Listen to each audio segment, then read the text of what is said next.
Hello, let's talk about energy. So what is energy? Energy is anything in the universe that is not matter. For example, light is a form of energy, electricity, another form. The magnetic fields are another form of energy. There are different units to express energy, and calorie is one of them, the main one. By definition, a calorie is the amount of energy needed to raise the temperature of 1 gram of water by 1 degree Celsius. Calories can be reported in the larger units of kilocalories using the prefix kilo. So 1 kilocalorie is equal to 1,000 calories. Food also contains energy. This is more a chemical form of energy. And when you look at nutrition facts on food that you buy, the energy is expressed in nutritional calorie, and it's a capital C, cal, C-A-L. And 1 nutritional calorie is equal to 1,000 smaller c calories, or 1 nutritional calorie is equal to 1 kilocalories. So when you are writing down your units of calories, you have to pay attention to how you write your C. If it's a capital C, it's a nutritional calorie. And if it's a lowercase c, it's a regular calorie. So the same way we have a law of conservation of mass, there is a law of conservation of energy. And it states that the total amount of energy in a system does not change. Energy cannot be created or destroyed. It cannot be created out of nothing or destroyed into nothing. So what happens is that energy can be transferred from one system to another.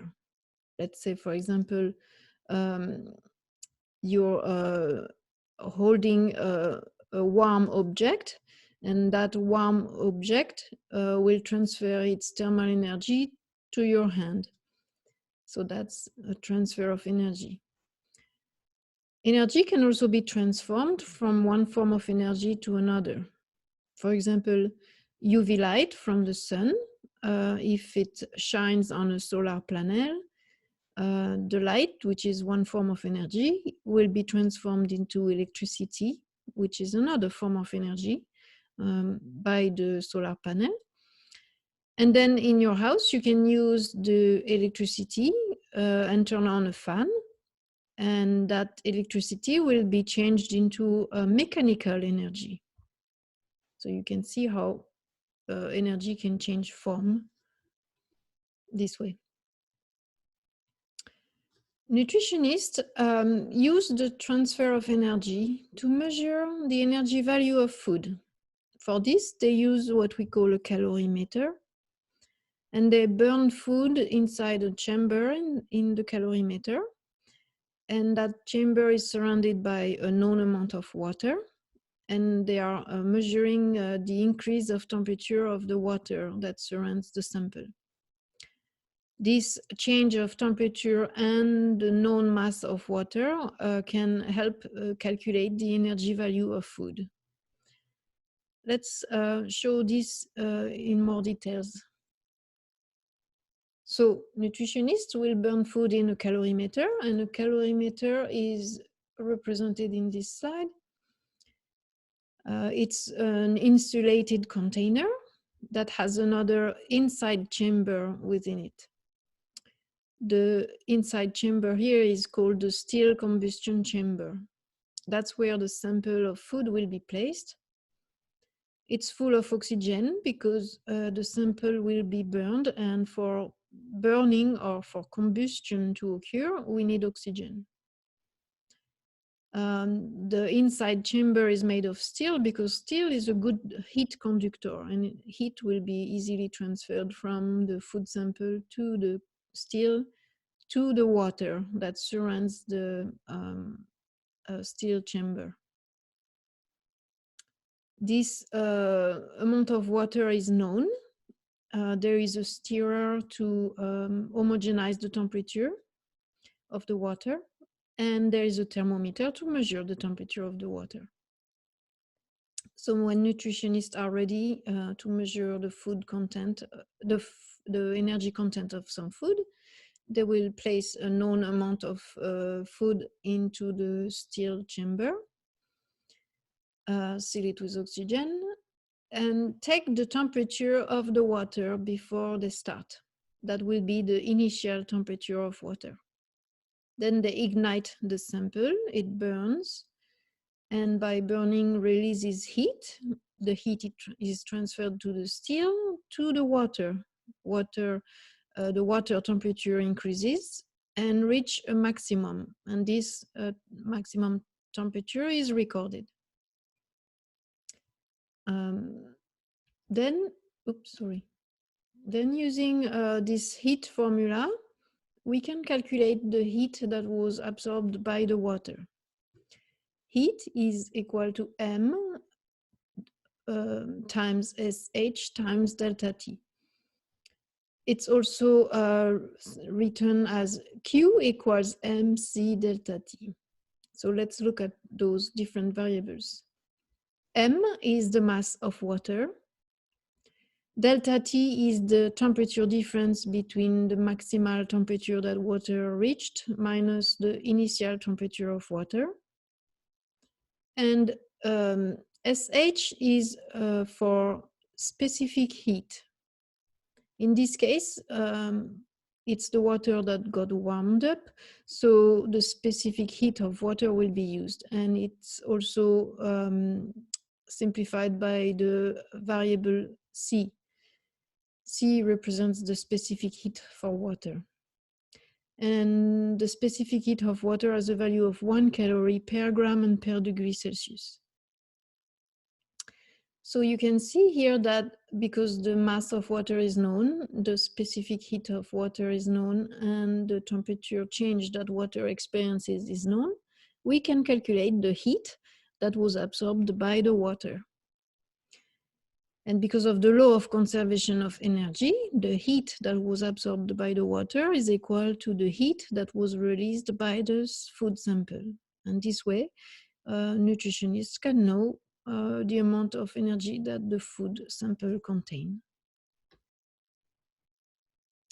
They have done many experiments, and they found that depending on the type of food, if you have a carbohydrate, fat, or protein, the amount of energy released is different. And 1 gram of carbohydrate will deliver 4 kilocalories. 1 gram of fat will deliver 9 kilocalories, and proteins will deliver 4 kilocalories per gram. So these are called the caloric or energy values of food. In the heat formula that we introduced earlier, there was this specific heat variable, right? Let's look at this more closely. Heat is thermal energy. Thermal energy tends to transfer from the substance with high temperature towards the substance with low temperature. For example, if you're holding a glass of ice cube, the warmth of your hand will transfer to the glass, which will be transferred to the ice cube, and they will melt eventually. If, on the contrary, you're holding a mug of hot coffee, because the coffee is hot, the heat will go from the coffee to warm the cup or the mug, and the mug will warm your hand. So we can see by these examples that every substance can absorb or release heat. And so there is a physical property that summarizes this for each substance, and it tells how much its temperature will change as it absorbs heat. And this physical property is called specific heat. So by definition, specific heat is the amount of energy needed to change the temperature of 1 gram of a substance by 1 degree Celsius. So if we are trying to give a mathematical form to this definition of specific heat, it would look like this. Specific heat would be equal to heat, the amount of energy needed to change the temperature of your sample, and so the grams would be on the denominator, and the temperature change would be also on the denominator. So it would look like heat over grams and over temperature change. That is why the unit of specific heat is calories per gram and per degree Celsius. Or it can be expressed in joules per gram and per degree Celsius. Joules is another unit of energy. Now, if we look at this first equality, specific heat equals heat over grams over grams and delta T. If we are multiplying both sides of this equality by grams times delta T, we can see that on the right side, grams times delta T will cancel and we will be left with just heat. And on the left side, we will have grams times delta T times specific heat. And you can see how we retrieve the formula of the heat. Heat equals mass times temperature change times specific heat. So many experiments have been done, and there are tables where you can find these values of specific heat for all kinds of materials. And we know already that the specific heat value for water is 1 calorie per gram and per degree Celsius. But for, so let's say that this is a relatively high value of specific heat. Water is hard to warm up. On the contrary, all kinds of metals are good heat conductor, and so their specific heat will be lower, much lower in value. For example, for iron, the specific heat is 0.107 calories per gram and per degree Celsius.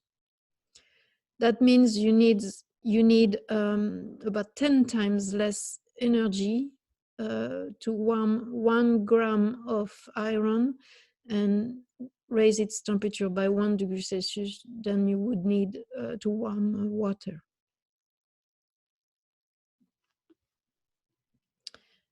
Let's make sure you know how to use this formula by going through an example. Let's say you want to cook some pasta and boil some water. So the question is, how many calories are needed to heat a pot of 1600 grams of water from room temperature, which is 25 degrees Celsius, to boiling point, 100 degrees Celsius. As always, you want to extract the information from the text. So here, 1600 grams of water, this is a unit of mass. So that's the mass of water. We also have a temperature change from room temperature to boiling point. And so we can calculate the temperature change, delta T, which is final temperature minus the initial temperature. So here it's 100 minus 25 degrees Celsius, which is makes a difference of 75 degrees Celsius. Because we are dealing with water, so we will need the specific heat of water, which is 1 gram per calorie per, 1 calorie per gram and per degree Celsius. What do we need? The question is asking for how many calories are needed to heat a pot of water. So we need the calories needed to warm that pot of water. We will use then the heat formula that says heat equals m times delta T times specific heat. We have all our values for m, delta T, and SH, so we can just plug in the values. When we plug them into the formula, we get 1600 grams times 75 degrees Celsius times 1 calorie per gram and per degree Celsius. We can see that the grams cancel and the degree Celsius cancel. And the unit that is left is the calorie, which is the unit of heat, so it's correct. When you do this into your calculator, it gives a value of 120,000 calories, which expressed in scientific notation is 1.2 times 10 to the 5th calories. We keep 2 sig figs because we have the least amount of sig figs is 2 from the mass and from the delta T. The specific heat has 3 sig figs, so it's not limiting. So there you go. That's the amount of calories needed to heat a pot of 1600 grams of water, going from room temperature to 100 degrees Celsius. And that's it.